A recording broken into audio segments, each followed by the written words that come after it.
Spoštovana predsednica, lepo pozdravljeni. Dober večer. Gledamo genocid in smo tiho vaše besede v Evropskem parlamentu. Koliko voditeljev se strinja in se morda pogovarja z vami o dodatnem pritisku na Izrael in ali so besede, kakšen odnos z voditelji načele, vam morda kje zaprle vrata? Ne, če najprej odgovorim na to zadnje vprašanje. Jaz mislim, da se po tolikih mesecih, letu in pol, skoraj 2 leti bo od grozljivega napada Hamasa na izraelske državljane. Mislim, da je vse več državnikov, ki vidijo, da stvari tam preprosto ne gredo v pravo smer. Treba jih je poimenovati s pravo besedo. Jaz vedno pravim, veste, ali je res treba pobiti eno celo nacijo, da potem pa bomo rekli, da gre za genocid. Morda lahko dodam še to, da sem se pred parimi dnevi pogovarjala s Francesco Albanese, posebno odposlanko OZN za Palestino.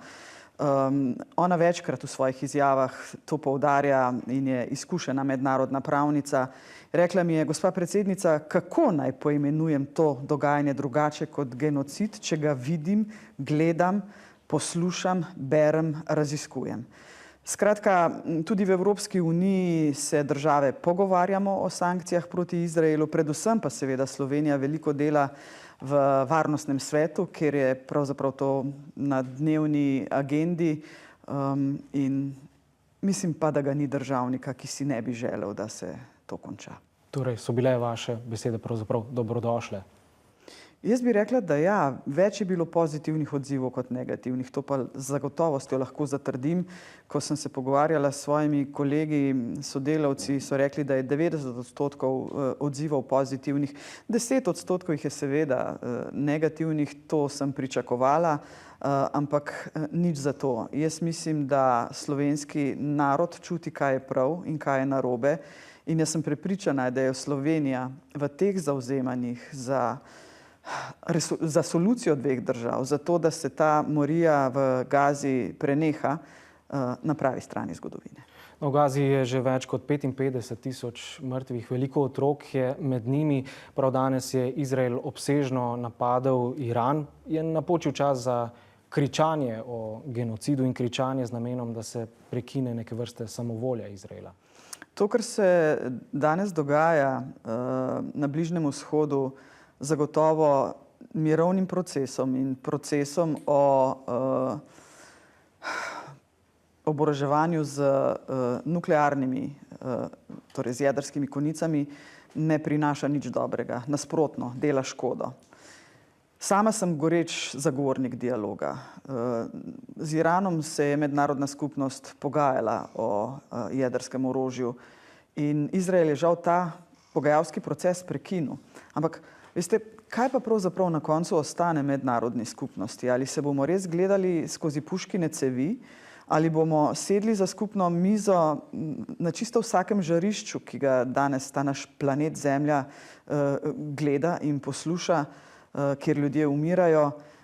Dialog, dialog in še enkrat dialog. Če ne uspe prvič, poskusi drugič, poskušaj vedno znova in znova.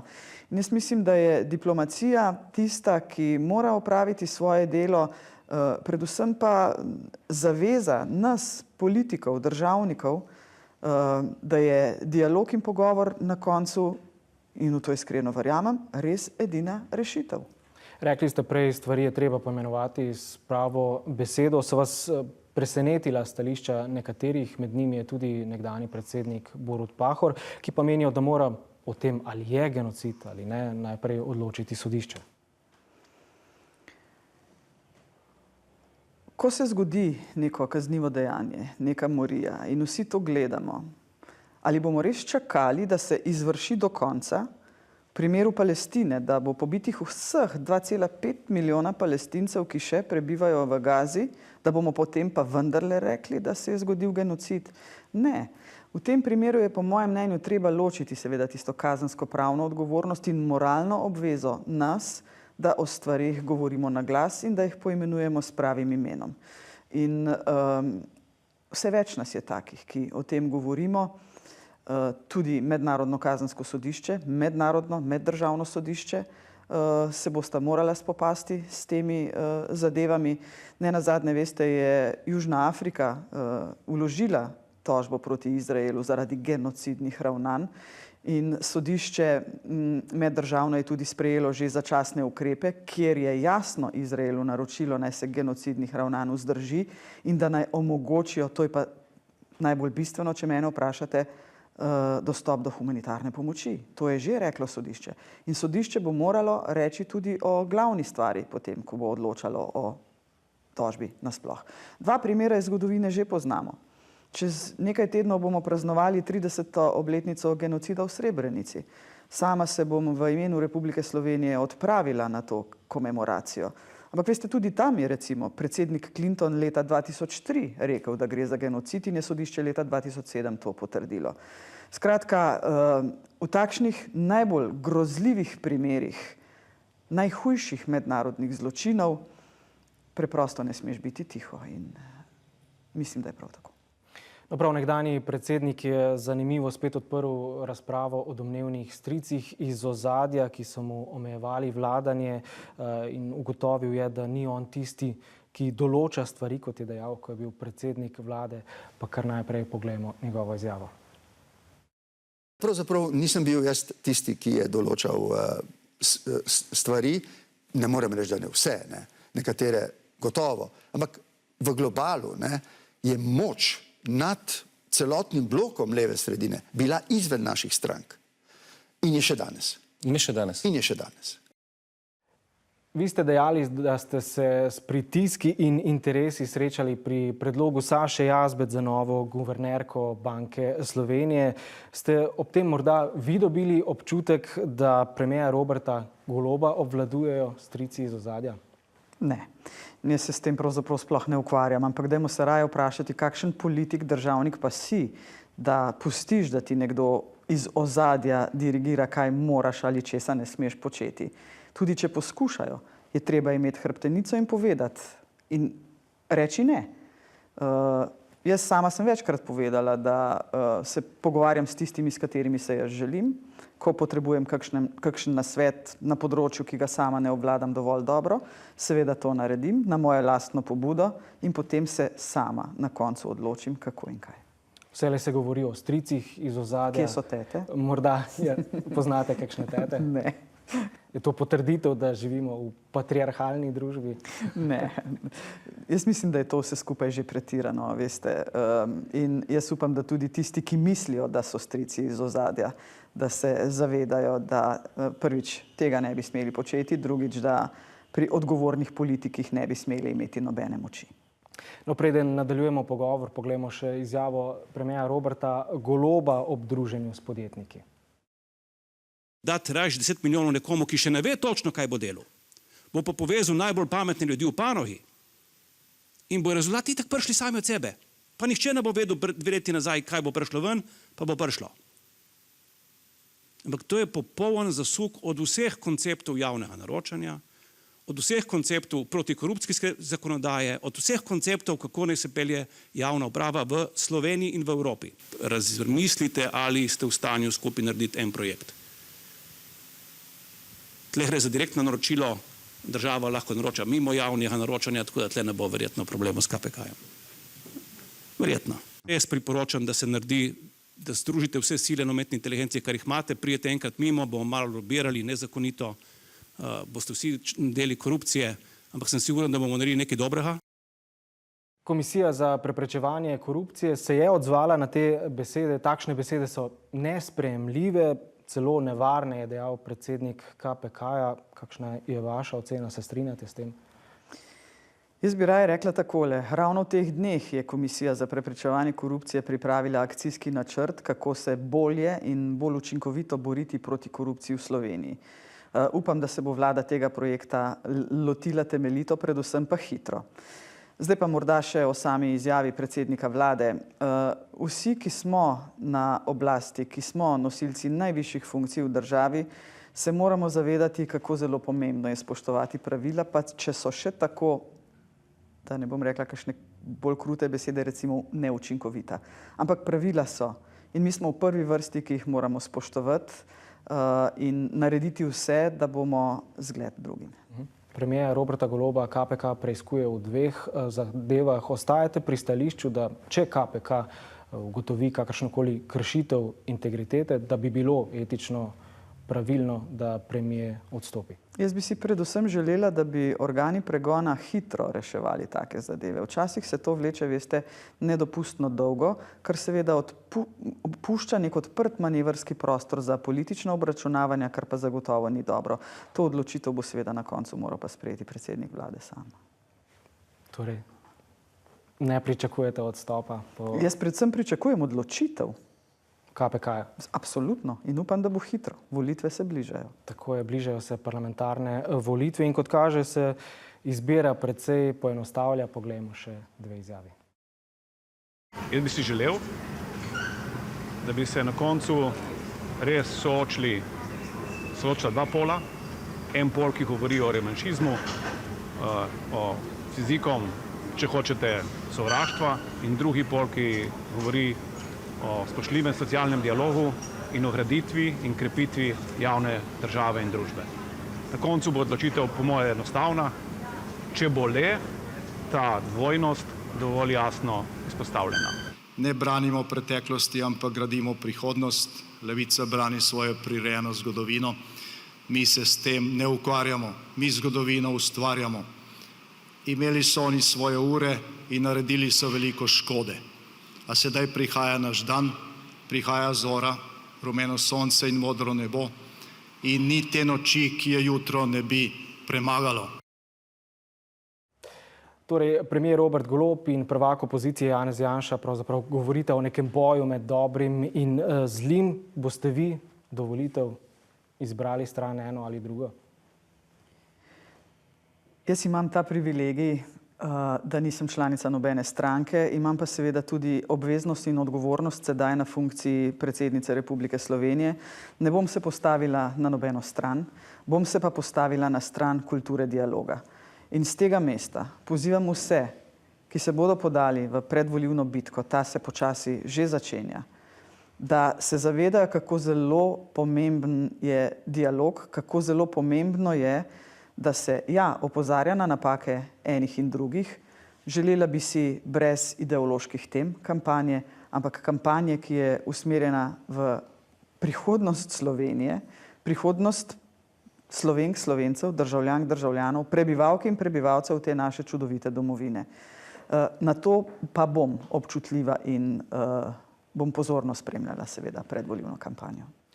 Obeta se precej razgreta kampanja. Se bojim, da da. Se boste povsem umaknili ali se boste oglasili, če bo kdaj šlo čez rob? Ne bom zdaj prejudicirala, ali se bom oglasila ali ne, ampak bom rekla takole, bi si želela, da se mi ne bi bilo potrebno oglasiti. Dobro. V delu koalicije obstaja razmislek, morda celo neke vrste paranoja, da si vi pravzaprav želite zmage Janeza Janše na volitvah, ker bi vam to omogočilo lažjo pot do novega mandata predsednice države. Imata njihov strah morda kakšen temelj? Sploh še nisem sprejela odločitve o tem, ali bom kandidirala še enkrat ali ne. Jaz sem na polovici svojega mandata. Še 2 leti in pol trdega dela je pred menoj. Imam tudi ta privilegij, če še enkrat uporabim besede iz prejšnjega odgovora, in tudi dolžnost, da bom delala pod 2 vladama. Moj mandat je daljši od mandata vlade. In ena mojih glavnih nalog je seveda, da prihodnji vladi povem, kaj je ta vlada naredila dobro, česa ni, in da se določene zadeve peljejo naprej. Še enkrat bom poudarila, Slovenijo vleče nazaj zgolj in izključno samo ena stvar. Ko se vlade zamenjajo, ni nič dobro tisto, kar so naredili prej, in se vse začne znova. Zato je potreben čas, mi pa tega časa nimamo več. Konkurenčno, razvojno smo začeli zaostajati in to je tista glavna skrb, ki jo moramo imeti politiki najbolj v ospredju. Morda ta strah izhaja iz tega, da ste bili precej aktivni v času pretekle vlade Janeza Janše, komentirali ste covidne ukrepe, zdelo se, da se dobro počutite v tej vlogi opozicije na nek način. V tej vladi imate pa precej načet odnos s premierjem Robertom Golobom. Veste, vedno je lažje biti v opoziciji, kot z nekom sodelovati, zato je potrebno mnogo več truda in energije, ampak jaz ogromno energije vlagam v to in če me že sprašujete o odnosu s predsednikom vlade, v zadnjih nekaj mesecih sva se srečala večkrat, včeraj nazadnje, ko sva govorila o NATO, o obrambnih izdatkih, danes sva se posvetovala okoli Irana, dala sva skupno izjavo in to je tisto, kar Slovenija danes potrebuje. Se pa strinjate, da verjetno ni najboljša ocena odnosa, če postane vprašanje novinarsko o odnosih med predsednico države in pa premierjem pravzaprav res predvidljivo? Ja, seveda bi si želela, da takšnih vprašanj ne bi bilo, ampak veste, za to sva odgovorna predvsem midva, ne? Če bi se midva malce bolj že v preteklosti potrudila, vam tega ne bi bilo potrebno spraševati, to pa je dejstvo. Dobro, komu boste podelili mandat za sestavo vlade po parlamentarnih volitvah, zmagovalcu ali tistemu, ki vam bo pokazal, da lahko sestavi vlada? Morda se zdi, da je do te odločitve še daleč, pa vendarle ni, ne? Volitve zelo trkajo na vrata, zavedam se te odgovornosti, velika odgovornost bo na meni, ampak pravila ni, ne? Ni nujno, da podeliš absolutnemu zmagovalcu, ravno tako ni nujno, da ponudiš relativnemu zmagovalcu. Najbolj prikladna, primerna, poštena rešitev se seveda zdi, da mandat dobi tisti, ki lahko sestavi vlado. Torej, kdorkoli. Velja. No, kmalu bo svojo odločitev o tem, ali bo kandidiral, sporočil še evropski poslanec Vladimir Prebelič. Se strinjate z vašim podpornikom, prvim predsednikom Milanom Kučanom, ki pravi, da ni naklonjen tako imenovanemu drobljenju leve sredine? Morda lahko razumem, zakaj prvi predsednik to govori, ampak vendarle živimo v demokraciji. Vsak ima možnost kandidirati na volitvah, vsak se mora izkazati, pokazati najprej energijo in pogum, da se odloči, da vstopi v to polje, ki ni preprosto, ni enostavno. In naj se sliši še tako populistično ali demagoško. Na koncu so ljudje tisti, ki bodo izbrali tistega, ki mu najbolj zaupajo. In jaz si želim, da bodo trezno premislili, komu bodo zaupali svoj glas. Torej, ne čutite neke želje, glede na to, da izhajate iz leve sredine, da bi pa vendarle na levi sredini se poenotila ponudba? Seveda bi bilo dobro, da se poenotijo, ne? Saj, če ne prej se bodo morali začeti pogovarjati in poenotiti, ko bo prišel čas za sestavo koalicije, ne? Bistveno bolj udobne so koalicije, če imaš v koaliciji enako misleče, torej pripadnike istega političnega pola. Morda se zdi, da bi bilo včasih dobro, če bi bile koalicije malo mešane, ampak prepustimo to stvar politiki, ni moja stvar. Ja. Zelo pomembna zadeva, včeraj je bila v Državnem zboru potrjena resolucija, ki predvideva oboroževanje in odpornost Slovenije. Konec junija bo vrh NATO. Se strinjate z resolucijo, ki je bila potrjena, torej, da bi Slovenija do leta 2030 namenila 3% svojega BDP-ja za obrambo in oboroževanje? Jaz sem skladno z zakonom o obrambi seveda to resolucijo dobila v mnenje kot vrhovna poveljnica obrambnih sil Republike Slovenije. Jaz sem jo s svojimi strokovnimi sodelavci detaljno prebrala, napisala mnenje in sem se strinjala s tem, kar Slovenija predlaga. Je pa treba vendarle tu povedati eno, ne? Zdaj govori se o teh odstotkih. Niso to lahke teme za obravnavo. Sva si pa s predsednikom vlade povsem enotna v eni stvari. Slovenija bo vedno zagovarjala stališče, da razumemo, da je za obrambo in varnost potrebno participirati znotraj zavezništva, ampak nikakor ne na račun socialne države. Slovenija je socialna država in takšna mora tudi ostati. Zdaj, 2% bomo verjetno dosegli že konec letošnjega leta, potem 3% bo že malce težje, ne, z rahljanjem fiskalnega pravila bo šlo. Vse, kar bo več, bo pa vsem državam v zavezništvu, to mi lahko verjamete, predstavljalo strahotno velik izziv. Torej ne pričakujete, da bi lahko bilo na vrhu Zveze NATO sprejet nek konsenz o 5% BDP-ja, kar ta predlog predstavlja zdaj? Ja, jaz predvsem ne pričakujem, da bodo vse članice zavezništva kar z mirno roko dvignile to roko in rekle, ja seveda 5% z lahkoto. Ne bo. Mislim, da ni države, ki ne bi že opravila izračunov in se zavedala, kakšno strahotno breme za ustroj države, za vse socialne transfere, ki jih vse države seveda morajo nuditi svojim prebivalcem in prebivalkam, kaj to lahko pomeni. In jaz mislim, da bo debata tam kar precej žgoča. Je pa res, da se seveda takšno odločitev lahko sprejme s soglasjem vseh članic zavezništva. Kaj pa že, če bo nekoliko manjši konsens, torej morda 3,5%, 4%, je to verjetno za Slovenijo še vedno precej ambiciozen načrt? Veste, treba se zavedati ene stvari v Sloveniji. Slovenija je dolgo vrsto let negirala obrambno varnost Slovenije. Mi smo se že pred 10 leti zavezali, da bomo porabili 2% bruto domačega proizvoda za to, da bodo naši vojaki in vojakinje vrhunsko, predvsem pa tako opremljeni, da bodo varni, kamorkoli gredo. Mi smo tu zaostali, zato se zdaj zdi ta razkorak seveda mnogo večji. Če bi mi že spoštovali tiste 2% izpred 10 let, bi se danes morda malce lažje pogovarjali, ampak vendarle, to, kar smo se zavezali pred 10 leti, je treba izpolniti, to ni dvoma, do konca leta bomo. Vse naprej pa stvar globokega, tehtnega premisleka. Mnogo držav govori o tako imenovani dvojni rabi, govori o infrastrukturi, ki je namenjena seveda tudi obrambi države, in tu se mi zdi, se bodo sklepali neki kompromisi. Še zadnja tema, pokop žrtev povojnih pobojev. Letos so bili posmrtni ostanki začasno premeščeni v Škofjo Loko in nato pokop v Kočevju, tako je predvideno. Je bila to samostojna odločitev ministra za obrambo ali konsenz vseh vpletenih v te pogovore? Jaz sem že javno povedala, da žal tudi pri premiku posmrtnih ostankov iz garaže v za to primerno kostnico, da ni bilo konsenza med vsemi političnimi akterji, ki sem jih večkrat povabila v predsedniško palačo na razgovor. Skratka, konsenza ni bilo, velika večina je pa seveda bila za ta ukrep. Osebno menim, da je prav, da se je to predalo v nek primeren prostor. Poudarjam pa, in to sem obljubila tudi opoziciji, da to mora biti začasna rešitev.